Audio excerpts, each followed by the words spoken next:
I'd like to thank our reader, Robin Vi Carpenter Briscoe, for the beautiful reading. She always does such a wonderful job. And the CSL music team for the wonderful music today. We're in week 6 of our series, This Thing Called You. And each week is independent, so I hope you'll join us and stay with us. We've covered a lot of ground thus far, and the lesson this week is a great reminder of the essence of who we are. We continue our 2023 remarkable journey and learn to recognize that we are indeed one with the divine, and that Spirit does work by abiding in us. And this is different for each of us. Our topic today is Forever One with Spirit. In the Gospel, John tells us that Jesus said, "I and the Father are one." And he goes on to say that Jesus asked this question, "Do you not believe that I am in the Father, and the Father is in me? The words that I say to you, I do not speak of my own initiative, but the Father, abiding in me, does his works." So the question I have for you today is this: what is the one choice you can make today to know that Spirit withholds nothing from you? You are of the same quality as the divine, and you are forever one with Spirit. One more time. What is the one choice you can make today to know Spirit withholds nothing from you? You are of the same quality as the divine, and you are forever one with Spirit. One thing I notice is that people have a lot of trouble accepting their own divinity. What do you think Jesus meant when he said, "I and the Father are one"? When two things are one, the dictionary says they are of the same kind or quality. What if we truly embraced that we and the divine are of the same kind or of the same quality? Might you then be able to know your own worthiness, to know that you are love, to know that whatever challenges you face, you have the wisdom to move through them. In the reading today, you heard, Spirit withholds nothing from you, and the very denial of your good keeps that good from you. If you believe that you and the Father are one, really believe that, then you must know that whatever it is that you desire, you're capable of having it. There is nothing, no thing that is beyond your reach, except if you deny your own good. There's absolutely no reason whatsoever for you to suffer in this world. None. Start believing Spirit withholds nothing from you. It's been a bit nippy lately, and I heard several people commenting on the cold, and it reminded me of the penguins in Antarctica. Do you know that imperial penguins survive the blistering winters in Antarctica because they huddle?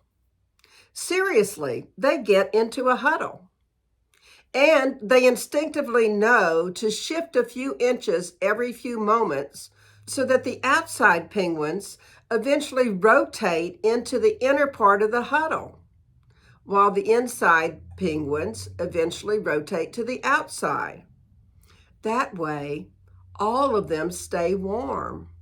It's actually pretty incredible. And it's an example of individual penguins acting as one organism to survive that bitter cold. The penguins survive because they become one and produce heat that allows the ridiculous freezing temperatures not to harm them. Why aren't we humans that smart? Life can sometimes feel cold and harsh, and we need people. We need each other, and we need to know our connection with the divine. If we don't huddle, we miss out on the strength and encouragement that we need from others to persevere and to make it through those challenges that we might be facing. And by the way, does not everyone listening now actually know, like the penguins in their huddle, that what we do impacts everyone? Yes, the good, the bad. We are one with the Spirit and with each other. There's a lengthy quote from How to Use the Science of Mind, and I want to talk about it for a few minutes because it truly encapsulates what we're addressing today. This is a true spiritual relationship with the universe, for God is not some far-off event, but an ever-present reality. We should not think of the Spirit as separate from us, but as within, as well as around us. While we entertain the concept of a God who is distant, our search will be to reunite ourselves with the divine source of our being. It's not really union with God that we're searching after. The search after union is merely one of the intellectual steps we take. Gradually, this search after union must cease, and we must learn to live from a unity which is forever established. When we think of the divine as distant, as separate from who we are, we spend our lives trying to unite ourselves with that distant God. Yet, how can we find something that we never lost? It's a lot like looking for your sunglasses when they're right there on the top of your head, or searching for your phone while you're talking on it. Okay, be honest. You've probably done something similar, right? And what's your reaction when you locate those glasses or your phone? I know I feel a bit silly. We feel silly because we had them all along. We feel silly because we're looking for something that was not lost. Hello, we are forever one with Spirit. We need not search for that which we already are. Yet we keep searching. We keep trying to be connected and have more abundance, more peace, more love, more joy. So how do we start living from a unity that is forever established? In our reading, Holmes invites us to be persistent, to keep knocking on that door of our consciousness until the no becomes a yes, until we accept our union with the divine. If you read chapter 6, you might remember that Dr. Holmes said if a bucket is turned upside down, it doesn't matter how prolific that rainfall is, the bucket is not going to get filled. And if manna is falling from heaven, we can starve if we do not choose to eat. How does that relate to being forever one with Spirit? We must believe that nothing hinders our unity with the divine. The New Thought Dictionary defines unity as the oneness of all life, man's inseparable union with nature, with the Christ mind, and with God. Believe it or not, because we have been given free will, even God waits for you to consciously cooperate with all of who you are. Even God must wait your conscious cooperation before the full light of his presence and the power of his law can be made manifest through you. Your conscious cooperation with him starts with the realization of the divine presence and your union with it. I know that the presence, the power, and the activity of the living Spirit are in and around me. I know that the law of God, which is perfect, is operating through me. I know that there is one mind. That mind is God, and that mind is mine. There is no fear in this mind, no memory of fear, no expectation of fear. There is no thought of want, of lack, or limitation in this mind. This mind is functioning in me now. Now make known your desires and accept them as manifest facts in your life. That is a beautiful prayer, and I invite you to use it this week. Wow, mark this passage and read it often. Believe that the mind of God is functioning in you right now. And couldn't you imagine if you believed that, how your life might change? In Help for Today, Ernest Holmes wrote a similar passage, and I believe it is helpful for us to remember this every day. There is no place where your mind leaves off and the mind of God begins. There is no place where the nature of man leaves off and the nature of God begins. The power is one indivisible spirit, and you are a part of it, not as a fragment separated from it, but as an essence merged with it. We are an essence merged with the mind of God, with that one indivisible spirit. Think about that. Now, by merged with it, I'm not implying that we are all alike. Yes, we're all part of that one life, and unity is not conformity. A coin has two sides, yet it's still one object. In our philosophy, we talk about love and law, two aspects of the same whole. Being forever one with spirit is not about becoming a robot or about following what someone else feels is their path to God. In fact, the Spirit loves every single aspect of who you are as is. I was visiting Maui a few years ago and was struck by what is called Banyan Tree Park. It's a whole square block of what appears to be numerous trees.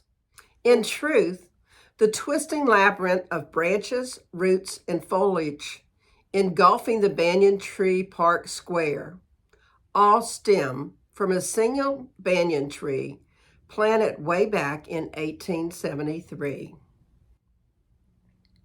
I was so fascinated by this that I did a bit of research and found that in Richfield, Utah, there's one of the world's oldest and most massive living organisms, a grove of quaking aspens, 80,000 years old. It's called Panda, the trembling giant. Each of the approximate 47,000 trees in the grove is genetically identical, and all the trees share a single root system. The trees again appear to be separate above ground, and yet beneath the surface, they get their life from one organism. And what I bet is true, not one single of those aspens have ever worried about being abundant or about looking exactly like its neighbor. All one, yet each unique in their appearance. All united for the good of all, and yet each standing tall. Perhaps it's time we take a lesson from the aspens and recognize one source of life, the divine, and become forever one with spirit, allowing us to feed from that one organism of love and joy and peace and comfort and ease. Yes, we show up in the world as who we are, and beneath the surface, in the essence of our being, we are all one with spirit, all coming from the one life that is God's life and that sustains each of us as we learn to live as exactly who we are meant to be. In Words That Heal Today, Ernest Holmes wrote this: unity does not mean uniformity.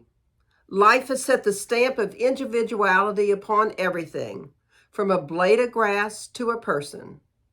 There is unity at the center, variety at the surface.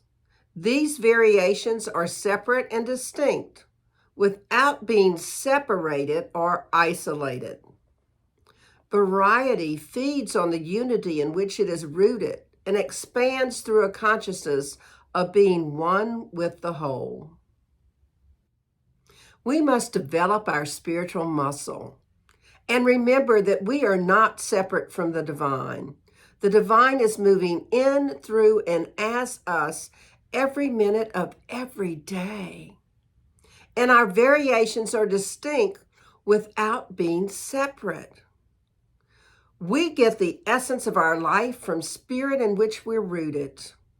Our job is to be conscious of being one with that life. We must monitor our thoughts and remember what we already know to be the truth. We are one.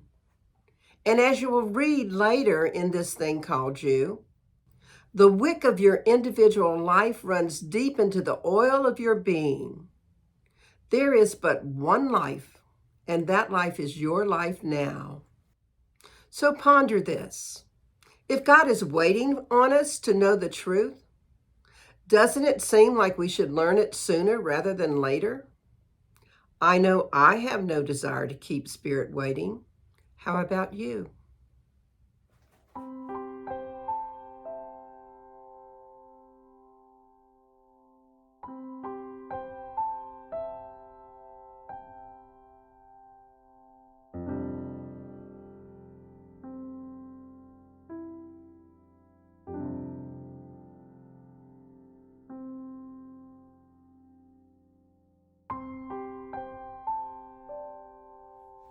So in summary, how might you remember to be forever one with Spirit?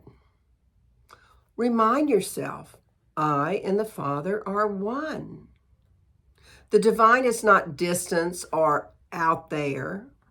Spirit withholds nothing from us. You cannot find something that was never lost. Nothing hinders our unity with the divine. The divine awaits our acceptance of our unity, and we are in essence merged with the mind of God. Unity is not conformity. Remember the aspen trees, unique and yet united. Let the wick of your life run deep into the oil of pure being. So here's your affirmation for the week. How is it I so easily and willingly make the choice today to know Spirit withholds nothing from me? I am of the same quality as the divine, and I am forever one with Spirit. So your challenge for the week is to cooperate with the divine. Say yes to accepting your union with the divine. Observe yourself and others this week and notice the likeness rather than the differences. And as usual, I invite you to check in a couple times a day just to see how you're doing. And remind yourself to cooperate and know your oneness with Spirit. Let's pray. We take a deep, nourishing breath. We just settle into that place where we know in our being that we are forever one with Spirit, where we recognize the God that is love and joy and peace and ease and comfort. And we know that that lives right within us, that beneath the surface of our being is this connection to that divine oil of pure being. So we connect with that divinity. Remember that we are one with the Father. And what I know is this week we are recognizing our oneness and we are actually cooperating and accepting it. We are eating from that manna of heaven. We are allowing our buckets to be upright so that they can be filled with all the love and the joy that the divine wants to give us. And I am grateful. I am grateful to know the truth. The God without is the God within each of us. We are all connected. We are all part of that one life. So it's from that great gratitude that I release these words into the law of mind, spirit, and action, knowing the truth that right where we are, God is, and the answer, because we have asked, is already yes. This is already done, so I can just say amen, and we can affirm it together. And so it is. I want to thank everyone for supporting this community. It touches my heart every week when I receive checks in the mail or I look at Venmo or Zelle and notice that people have been donating. Thank you so much for supporting us and for being a part of this community. Enjoy our offertory song.